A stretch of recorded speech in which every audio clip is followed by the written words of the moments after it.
Hi everyone, welcome back to my channel. My name is Reet. I talk about manifestations and law of assumption success stories. तो अगर आप चाहते हो कि मैं आपको पर्सनली गाइड करूँ आपकी मैनिफेस्टेशंस में, आपको कैसे कौन सा प्रोसीजर फॉलो करना है जिससे आपको भी मेरे क्लाइंट्स की तरह सक्सेस मिल सके एंड एफर्टलेसली आप मैनिफेस्ट करो, एंड तो इसीलिए आप मुझे डीएम कर सकते हो, ठीक है। कॉन्टैक्ट डिटेल्स मैंने ऑलरेडी शेयर कर दी आपके साथ। तो यहाँ पर मैं आपके साथ ना अभी एक सक्सेस स्टोरी शेयर करना चाहती हूँ, मेरे क्लाइंट की ही है। इन्होंने अपने एसपी का एक तो सबसे पहले तो कॉन्ट्रैक्ट तो पहले मैनिफेस्ट किया था। उसके बाद इन्होंने उनको एक्सप्रेसिव बनाया, लाइक इन्होंने अपने एसपी का बिहेवियर या उनकी ना थोड़ी सी, कहते हैं कि किसी की आइडेंटिटी को चेंज करना, कि वो कैसा इंसान था पहले, ठीक है। वो एक्सप्रेसिव नहीं थे पहले, ठीक है। And he used to be like कि होते हैं ना कई, आई डोंट नो, मुझे एक्सप्लेन करना नहीं आ रहा। कुछ लोग ऐसे होते हैं कि वो अपनी फीलिंग्स को ज़्यादा नहीं बताते, या फिर दूसरे के बारे में ना वो ऐसा नहीं बोलते दैट मैं तुम्हारे बिना नहीं रह सकता, या मैं तुमसे प्यार करता हूँ, ठीक है। वो इस तरीके के पहले नहीं थे। एंड नाउ, एंड आप ये भी बात नहीं मानोगे कि वो एंड उनका सारा परिवार ही ऐसा है, लाइक किसी और को वो बहुत ज़्यादा ऐसे दिखाते नहीं हैं कि वो उनकी बहुत ज़्यादा वैल्यू करते हैं, ठीक है। वो नहीं करते, वो अप्रिशिएट नहीं करते, वो एक्सप्रेस नहीं करते उस चीज़ को, ठीक है। एंड ये बात ऐसी थी कि इनकी वो जो है, इनका जो रिलेशन है, ठीक है, वो इट्स बिन 5 years एंड 5 साल हो गए, उन्होंने कभी भी फीलिंग्स को एक्सप्रेस नहीं किया, कभी भी उन्होंने आज तक लाइक लव यू ये चीज़ कंफर्म नहीं की थी इनको। And now you can see, आप इसमें देख सकते हो कि वो जो एसपी है, ठीक है, वो बंदा किस तरीके के टेक्स्ट मैसेजेस कर रहा है। लाइक आप देख सकते हो कि उन्होंने क्या लिखा है, क्या चीज़ उन्होंने अपनी एक्सप्रेस की है, ठीक है। एंड ये चीज़ इनके लिए बहुत ज़्यादा ऑफकोर्स शॉकिंग थी, बट शी न्यू कि ये सब होने वाला है, ठीक है। तो यहाँ पर ये इन्होंने स्क्रीनशॉट शेयर किया है। अभी मैं आपके साथ शेयर करती हूँ कि इनकी story, how did she manifest, कि इन्होंने कैसे किया, है ना। बिकॉज यही चीज़ आपको चाहिए।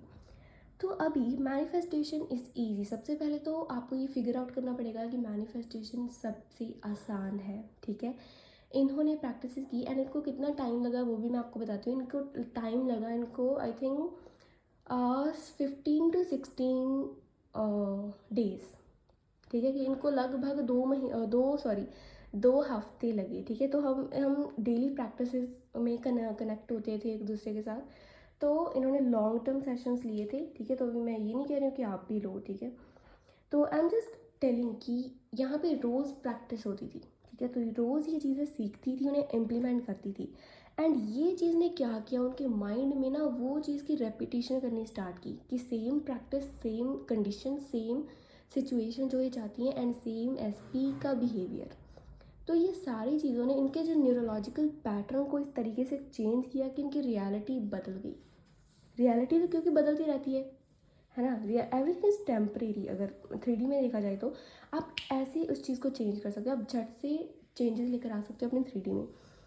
तो सबसे पहले तो इन्होंने क्या किया, पहले तो ना शी वॉज लाइक कि मतलब मुझे अफर्मेशंस पर काम करना है, बट मैं अफर्म कर रही हूँ बट नथिंग इज़ हैपनिंग। पहले इनके साथ कुछ भी नहीं हुआ। उसके बाद ये कहती है कि मैंने ये भी ट्राई किया कि मैं माइंडलेस अफर्मिंग करूँगी, ठीक है। क्योंकि जब मैं जस्ट फोकस मतलब फोकस के साथ जब ये अफर्मेशंस देने बैठती थी ना, तो इनका माइंड ना बहुत ज़्यादा, मतलब ये स्ट्रेस्ड आउट हो जाती थी, ठीक है। तो इन्होंने इनके दिमाग में जैसे ये विजुअलाइज करने की कोशिश करती, क्योंकि फोकस्ड अफर्मेशंस थी ना, तो ये फोकस करके करने की कोशिश करती थी। तो ये इमेजिन करती थी जब, तो तब इनका हेडेक होता था, ठीक है। तो आई डोंट नो कि ये किस तरीके से करती थी, तो इस वजह से वो कंफर्टेबल नहीं रह पाती थी। एंड उनको और भी ज़्यादा प्रॉब्लम्स होने लगी जब ये फोकस्ड एफर्मेशंस करने लगी, ठीक है। तो it's completely okay, every technique सबके लिए नहीं होती, ठीक है। तो सारे हर एक चीज़ के लिए नहीं बने हैं, ठीक है। कुछ के लिए कुछ चीज़ें काम करती हैं, ठीक है। एंड ये आपको सिखाया जाता है कि आपके लिए क्या विल वर्क बेस्ट। तो यहाँ पर इन्होंने इसके बाद ना उन्होंने माइंडलेस अफर्मेशंस देना स्टार्ट की। एंड उन्होंने माइंडलेस ही ऐसे अफर्म करना स्टार्ट किया, जैसे कि आप कह सकते हो कि उन्होंने, क्योंकि माइंडलेस अफर्मेशंस देना इक्वल्स टू रोबोटिक अफर्मेशंस देना। माइंडलेस नेम में भी ऐसा होता है कि बहुत ज़्यादा फोकस नहीं किया जाता है अफर्मेशंस पर, जस्ट बोलते रहना होता है, ठीक है। रोबोटिक इज़ ऑल्सो सेम, बस बोलते रहना होता है, ज़्यादा फोकस नहीं देना होता किसी भी अफर्मेशंस पर। तो सबसे पहले तो इन्होंने अपनी अफर्मेशंस बनाई थी, ठीक है। बट फिर भी वो चीज़ वर्कआउट नहीं कर रही थी, क्योंकि ये वहाँ पे ब्लॉकेजेस थे, ठीक है। तो जैसे इन्होंने गाइडेंस स्टार्ट की, हमें पहले तो फिगर आउट करते हैं ना कि व्हाट इज़ द ब्लॉक्स, क्या चीज़ इनको रोक रही है, ठीक है। तो ट्रैफिक बहुत ज़्यादा था इनके माइंड में, डाउट से नेगेटिविटी थी, एंड पास्ट एक्सपीरियंसेस क्या मैं आपको बताऊँ, वो इतने ज़्यादा ख़राब थे, वो चीज़ें इनको रटी हुई थी। Like she know every single thing कि पास्ट में क्या हुआ था, कौन सी बात कब मुझे कही गई, किसने कही, कितने शब्दों में कही, like every thing she know. It means कि उन्होंने कितना ज़्यादा उस चीज़ पर काम किया ना, उन्होंने कितना ज़्यादा उस चीज़ को रिकन्फर्म बार बार किया है कि उनके दिमाग में छपी पड़ी हैं बातें। तो ये तो उनकी सबसे बड़ी गलती थी कि वो ओल्ड स्टोरी को रिपीट करती रहती थी, ठीक है। अभी यहाँ पर ये इन्होंने पहले ही क्लियर कर दिया था कि मैं बहुत ज़्यादा मतलब अच्छे तरीके से विजुलाइज नहीं कर पाती हूँ, ठीक है। So this is her problem. उसके बाद हमने ये चीज़ पर डिसाइड किया कि अच्छा कि इनके लिए क्या बेस्ट वर्क करेगा, ठीक है। तो इन्होंने ये बताया कि व्हाट शी वांट, अपने इनके इन्होंने मतलब इनको अपने एसपी से क्या चीज़ चाहिए एंड क्या चीज़ ये नहीं चाहती हैं। तो सबसे पहले न्यूरोलॉजिकल पैटर्न्स में आपको वो इन्फॉर्मेशन देनी पड़ती है जो आप चाहते हो, ठीक है। ओल्ड स्टोरी को कम्प्लीटली रिमूव शट ऑफ करना पड़ता है कि ये चीज़ कभी हुई ही नहीं थी, ठीक है। Same as like revision technique that this never happened. तो जब इन्होंने ये चीज़ करनी स्टार्ट की, पहले हफ्ते में तो ये जस्ट प्रैक्टिस कर रही थी, ठीक है। प्रैक्टिस कर रही थी, ये अफर्म कर रही थी अपने आप को, जस्ट बार बार वो चीज़ बता रही थी, रीटेलिंग द न्यू स्टोरी अपने आप को बता रही थी। बस इन्होंने अपने नेगेटिव थॉट्स को एंटरटेन करना बंद कर दिया, ठीक है। तो पहले वीक में इनमें ये इम्प्रूवमेंट आई कि इनकी जो ओल्ड स्टोरी थी ना, जो हमेशा इनके माइंड में चलती रहती थी, ठीक है, एंड वो इन्होंने एंटरटेन करना बंद कर दिया, उसके बारे में कम्प्लीटली सोचना बंद कर दिया, बोलना बंद कर दिया, ठीक है। उसे रिपीट करना बंद कर दिया, बार बार उस मूवी को चलाना बंद कर दिया, उसे डिलीट ही कर दिया इन्होंने अपने माइंड से, ठीक है। तो यहाँ पर ही पहले ये समझ चुकी थी कि मैनिफेस्टेशन में लॉजिक काम नहीं करता है, ठीक है। तो एवरीथिंग इज़ टेम्परेरी, ठीक है। तो जैसे समझाया जाता है, तो ऐसे ही इनको पता चला कि हम दिनों में ही किसी भी रियलिटी को चेंज कर सकते हैं, ठीक है। तो इनमें ये रेजिस्टेंस भी कम था, कम हो गया कि मतलब मुझे बहुत ज़्यादा टाइम नहीं चाहिए, लाइक मुझे पहले महीने तक प्रैक्टिस करनी होगी, उसके बाद जाके चेंजेस आएंगे, ठीक है। तो ऐसा कुछ नहीं है, इन्होंने ये चीज़ भी सीखी। अभी देखा जाए तो ट्रैफिक तो बहुत कम हो गया है, ठीक है। इनफैक्ट आप कह सकते हो कि ट्रैफिक इज़ 1%। अभी जो नेगेटिव थॉट्स थे, जो डाउट थे, अभी क्योंकि इनका ये डाउट क्लियर हो गया कि मैं जल्दी भी मैनिफेस्ट कर सकती हूँ, दिनों में चीज़ें शिफ्ट हो जाती हैं, इनका बिलीफ सिस्टम कितना बड़ा, इनका डाउट कम हुआ, इनकी नेगेटिव स्टोरी जो चलती रहती थी कंटिन्यूसली 24/7, उसे एंटरटेन करना बंद किया, वो बंद हो गई। एंड नाउ अभी दिमाग में क्या है, दिमाग इज़ शांत। एंड नाउ जो ये प्रैक्टिसेस करती थी, ठीक है, जैसे कि ये विजुलाइज नहीं कर पाती थी, दैट्स ओके। अब इन्होंने ये चीज़ अपने डोमिनेंट थॉट्स बनाने स्टार्ट किए, दैट अपनी न्यू स्टोरी को इन्होंने बार बार लूप पर चलाना स्टार्ट किया, that my SP is so expressive, like वो बहुत ज़्यादा फीलिंग्स को शेयर करता है। And the most important thing वो चाहती थी कि वो अपनी फीलिंग्स को, अपनी लवली फीलिंग्स को मेरे साथ शेयर करे, लाइक वो एक्सप्रेस करे that he loves me. And ये सेम चीज़ उन्होंने रिपीट करनी स्टार्ट की। अब ये बहुत ज़्यादा डीपली विजुलाइज तो नहीं कर पाती थी, बट जैसा हमारे माइंड की ना, ये बहुत अमेजिंग बात है कि जो हम बोलते हैं उसकी इमेजेस बनती हैं ऑटोमेटिकली, ठीक है। तो चाहे आप ना भी कर पाओ, तब भी आपका सबकॉन्शियस उस चीज़ को कैच कर लेता है। तो अब ये कह रही थी कि उन्होंने एक टेक्स्ट मैसेजेस किया है जहाँ पर वो मुझे आई लव यू लिख रहे हैं, रेपिटेशन एंड कंसिस्टेंसी का यूज़ किया है, एंड यही चीज़ें मैटर करती हैं। एंड आप बोलो, आप मतलब आप यकीन नहीं करोगे कि इन्होंने कितने टाइम तक अफर्म किया। ये 2 घंटे तक अफर्म करती थी, ठीक है। अभी 1 मिनट पहले सुनो, अब ये सोचकर आप ये मत करने लगे हाँ मैं भी 2 घंटों का फॉर्म करती रहूँगी, ठीक है। डिपेंड करता है, अगर आप कंफर्टेबल हो तो करो, अगर आपको कोई प्रॉब्लम आ रही है ना, कोई हेल्थ इशू आ रहा है, आप नहीं बैठ पा रहे स्टार्टिंग में, बिकॉज ऐसा होता है, ठीक है, दैट्स कम्प्लीटली ओके। एंड अब ये बात चल रही है ये नेक्स्ट हफ्ते की।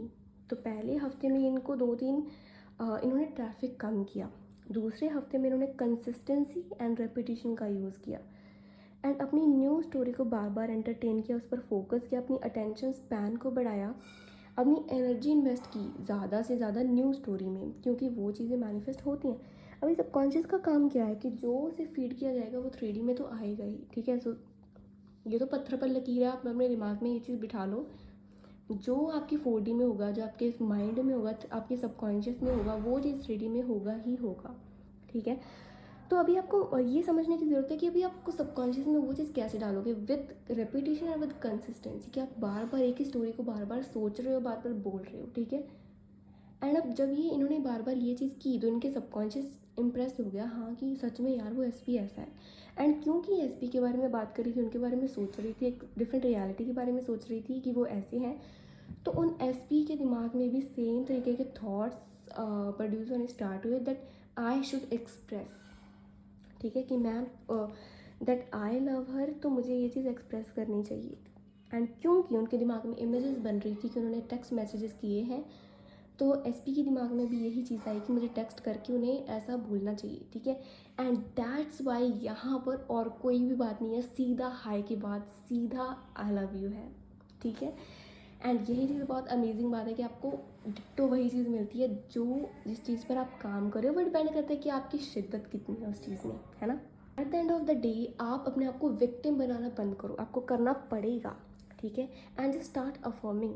एंड सिर्फ अफर्मिंग ही नहीं, अपने आप को वो नई स्टोरी बताते रहना पड़ेगा, आपको काम करना पड़ेगा at the end of the story, चाहे आप ये बात अब समझो, महीने बाद या साल बाद समझो, ठीक है। But you need to do your work, आपको काम करना पड़ेगा। काम है ना, ये बिल्कुल भी हार्ड नहीं है कि आपको बहुत ज़्यादा हार्ड वर्क करना पड़ेगा।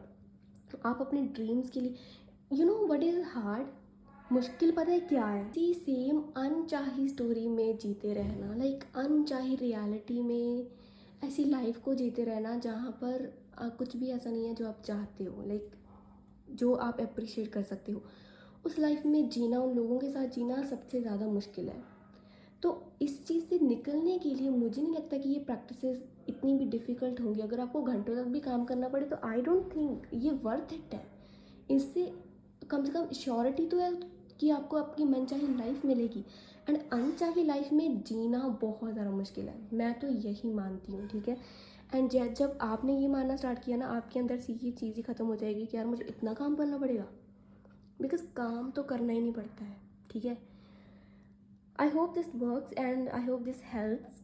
तो अगर आप चाहते हो पर्सनल गाइडेंस लेना तो आप ले सकते हो, ठीक है। तो डीएम करो मुझे राइट नाउ, तो आप सेशन बुक कर सकते हो। So that's all up to you, and thank you so much for watching this video, and I hope कि सक्सेस स्टोरी से आपने कुछ सीखा होगा।